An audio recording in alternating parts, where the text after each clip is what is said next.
Hola, bienvenidos a todos a esta interesante charla sobre el tema que afecta profundamente nuestras sociedades. El tema del que estaremos hablando es la cultura de la corrupción. Yo soy Carlos González y estaremos explorando cómo esta práctica ha arraigado en nuestras estructuras sociales y cómo podemos enfrentarla hoy en día. Estaremos escuchando las opiniones de mis compañeros Martín Carvajal, Mateo Elías, Daniel Juárez y Ruth Silva. El tema del que estaremos hablando es, ya mencionado, la corrupción, la cultura de la corrupción. La corrupción no solo es un problema aislado aislado, sino que también es un fenómeno que podemos ver presente en instituciones desde el ámbito político hasta el ámbito cotidiano. Hoy vamos a desglosar la corrupción se ha normalizado y cuáles son las consecuencias más graves de ello. Para ello desarrollaremos el tema según la metodología de ver, oír y actuar. Con esto empezaremos con la opinión de mi compañera Ruth. Te escuchamos, Ruth. Buenas tardes, mi nombre es Ruth Silva, soy abogada de El Salvador. Con el tema de la corrupción podemos observar cómo miembros de la Fuerza Armada y miembros de la Policía Nacional Civil ejercen corrupción por medio del régimen de sección, involucrando a personas honestas, trabajadoras, con grupos delincuenciales como lo son las pandillas o con cualquier otro delito grave en nuestro país. Asimismo, podemos hablar sobre los políticos, cómo ellos también ejercen corrupción evadiendo impuestos, tanto en años anteriores como actualmente. Esto con la evasión de impuestos, como ya antes lo mencioné, e incluso una noticia hace poco muy sonada en nuestro país sobre las plazas fantasmas, donde estaban involucrados familiares, conocidos, amigos e incluso influencers de nuestro país. Quisiera saber tu punto, Mateo. Muy buenas a todos, a toda la audiencia y a cada uno que ustedes están aquí reunidos el día de ahora. Como ya sabrán, mi nombre es Mateo Elías y les compartiré mi reflexión sobre la corrupción laboral en El Salvador. Un problema que afecta tanto al sector público, como tú ya lo mencionabas, como al sector privado. Casos en donde nadie se libra. Según las estadísticas recientes, los actos de corrupción son comunes en diversos niveles, desde la contratación de personas hasta la manipulación de fondos financieros, lo que genera injusticias que impactan negativamente en la vida de los trabajadores. Pero, ¿qué dices tú, Daniel? Bueno, pues, tengan todos muy buenas tardes. Mi nombre es Daniel Juárez y soy doctor de El Salvador y vamos a saber sobre la realidad sobre la malversión de fondos. Bueno, pues se ha visto que en El Salvador ha sido testigo de numerosos casos de corrupción que involucran la malversión de los recursos públicos, cosa que nos afecta mucho a los salvadoreños en nuestra vida diaria. A lo largo de los años, diversos funcionarios han sido acusados de desviar fondos destinados a proyectos de desarrollo social, de salud, de educación y de seguridad. Esta problemática nos limita a los medios de comunicación y organismos como para la reconstrucción de viviendas o infraestructuras que no llegaron a su destino. Y esto se nos ha visto reflejado a través de los años. Y ahorita quisiera saber los comentarios de Martín. Bueno, primero que nada, pues un saludo a todos, espero que se encuentren muy bien. Y para continuar, desde mi punto de vista, la corrupción se puede encontrar en cualquier contexto social, incluso en nuestras familias. Y esto se debe a diferentes motivos como necesidades, deseos, incluso la complicidad, tal como los ejemplos que han mencionado mis compañeros. Pero si lo vemos desde un enfoque de la psicología, ella trata que la corrupción no es algo inherente o algo propio al ser humano. Más bien, no lo mira como la persona corrupta, sino como actos corruptos. Y esto se puede ver influenciado por diferentes motivos. Y bueno, yo me voy a enfocar propiamente en los principios y también en los valores que se pueden enseñar dentro de la familia, que es algo muy importante, ya que sabemos que la familia es la unidad fundamental de la sociedad y por ende es la primera institución que se encarga de darle enseñanzas a los futuros ciudadanos. Y para poner un pequeño ejemplo, un poco rápido, es de mencionar cuando una familia rica cuida su patrimonio, sus padres posiblemente tienen que realizar jugadas no muy buenas que conllevan la corrupción y que por ende sus hijos al ver esto pueden adoptar las mismas acciones cuando ellos tengan ahora la necesidad de continuar con eso. De esta forma nosotros podemos observar que los hijos aprenden lo que miran. Bien, ahora dicho todo esto, tomaremos en cuenta el punto en cómo juzgaremos estos hechos ocurridos en el país. Bien, en el juzgar sabemos que moralmente esto no está bien, ante el ojo también de la iglesia y de Dios, esto es un pecado, el robar, como ya todos sabemos. También sabemos que la invasión de impuestos es algo muy grave, no solamente para nosotros, sino que también para el país, ya que los impuestos van para los fondos de crear obras en nuestro país y al ellos no pagarlos, pues ese dinero no va destinado a lo que se supone que es, sino que se queda en sus bolsillos.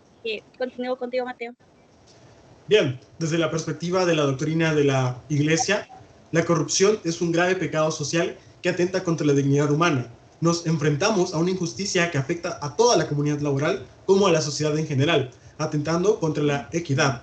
El Catecismo de la Iglesia Católica nos llama a reflexionar sobre cómo estas prácticas destruyen el bien y favorecen a la concentración de poder en manos de unos pocos. Aquí es donde entra la ética en juego. ¿Cómo podemos promover un ambiente laboral justo y equitativo si se toleran estas injusticias?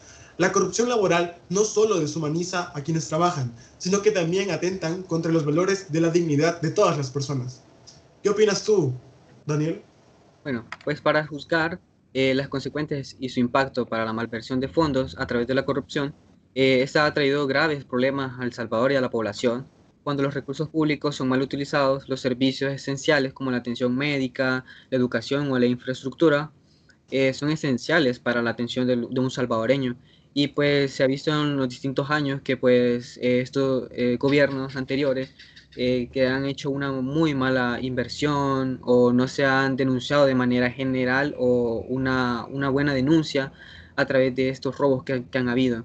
Y pues deberíamos mejorar esto a través de los años, tal vez de algunas mejoras a este punto de la malversión de fondos. Y ahora seguimos con el comentario de Martín. Bueno, como sabemos, la Iglesia considera la corrupción un problema moral y también, según lo describe la doctrina social de la Iglesia, la corrupción utiliza al ser humano para poder cometer acciones, pero para su propio interés, ignorando las necesidades de los demás. Algo muy importante e interesante es que el Papa Juan Pablo II, en su encíclica Centésimos Annus, utiliza un concepto muy clave que se llama ecología humana. Y en su encíclica considera la corrupción como una ruptura de esa ecología humana. Y eso se debe a diferentes motivos, como es la falta de la transmisión de los buenos valores dentro de la familia, leyes que son demasiado injustas y también cuando consideramos las condiciones sociales deterioradas.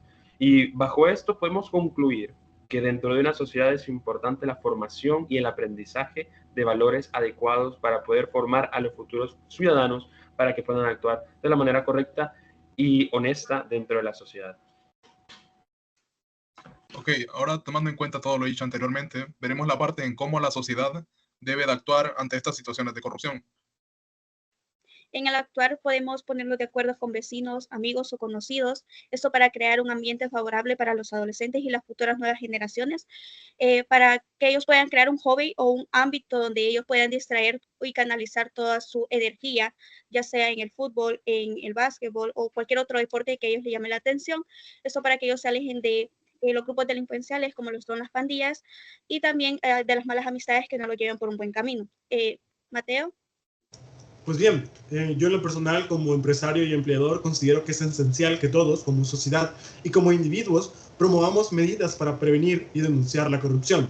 Esto incluye desde la creación de políticas de transparencia en las empresas hasta la formación de empleados con valores éticos y sólidos. También debemos fortalecer los mecanismos de denuncia, protegiendo a aquellos que tienen el valor de levantar la voz contra la injusticia. Que cada jefe, cada empleador, le dé esa pauta, ese espacio a su empleado cuando sea necesario.